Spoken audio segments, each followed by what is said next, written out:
चिंता का विषय भारतीय जनता पार्टी के लिए होना चाहिए। जब दिल्ली का चुनाव होगा तो एक बार फिर जनता परिवर्तन के लिए वोट डालेगी। जो बुनियादी सवाल थे वो आज वैसे ही हैं।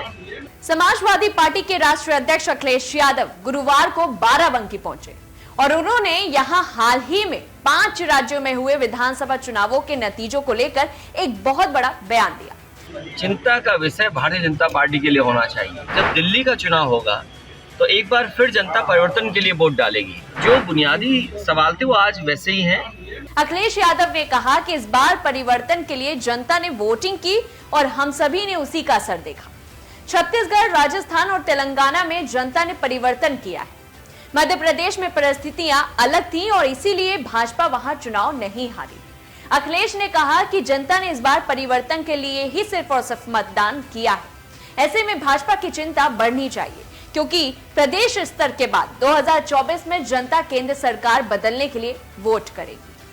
देखिए उन्होंने और क्या कुछ कहा है और किस किस चीज को लेकर के निशाना साधा है इस पूरे खबर में। दिल्ली की सरकार को जवाब देना पड़ेगा। ज्यादातर लोगों ने ये कहा कि परिवर्तन के लिए मतदान हुआ है, परिवर्तन के लिए जनता ने वोट दिया है। चाहे वो छत्तीसगढ़ हो जहां परिवर्तन हुआ है, राजस्थान परिवर्तन हुआ है, तेलंगाना में परिवर्तन हुआ है, मध्य प्रदेश की अलग परिस्थितियां हैं।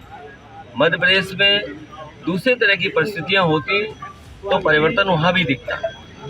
ज्यादातर जो लोग हैं जिन्होंने बातें रखी हैं चुनाव के परिणामों पर, उन्होंने यही कहा कि परिवर्तन का मतदान हुआ है, परिवर्तन का वोट है।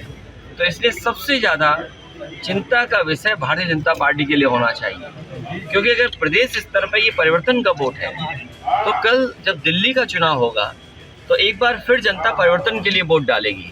और सवाल वही है, किसान की आय दोगुनी होना, नौजवानों को नौकरी रोजगार मिलना, चरम सीमा पर महंगाई है आज भी, जो बिजली की सुविधा मिलनी चाहिए थे या सस्ती बिजली उपलब्ध होनी थी वो नहीं है, अल्पसंख्यक अभी भी दुखी है, जो दिया भी गया है हमारे बुनकर भाइयों के लिए बजट में वो पर्याप्त नहीं है, सड़कों के अभी भी गड्ढे बंद नहीं हो पाए।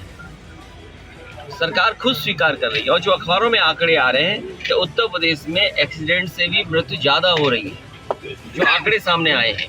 और एक्सीडेंटल डेथ अगर हुई है तो जो कारण बताया गया वो यही कारण बताया है कि सड़कों में गड्ढे होने की वजह से एक्सीडेंट हो रहे हैं और उसकी वजह से लोगों की जान जा रही है।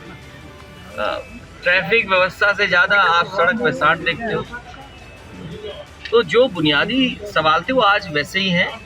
दिल्ली की सरकार को जवाब देना पड़ेगा। आज घर घर बेरोजगार हैं और एक नौजवान रोजगार मांग रहा है। फिलहाल अखिलेश यादव ने अभी भी हार नहीं मानी है। उनकी नजर अब 2024 के लोकसभा चुनाव पर है और देखने वाली बात तो ये होने वाली है कि जिस परिवर्तन की बात अखिलेश यादव बड़े कॉन्फिडेंस के साथ कह रहे हैं वो होता है या फिर नहीं। आपकी इस पूरी खबर को लेकर के क्या कुछ राय है हमें कमेंट बॉक्स में जरूर बताएं और ऐसी तमाम बड़ी खबरों से जुड़े रहने के लिए देखते रहिए दैनिक हिंद।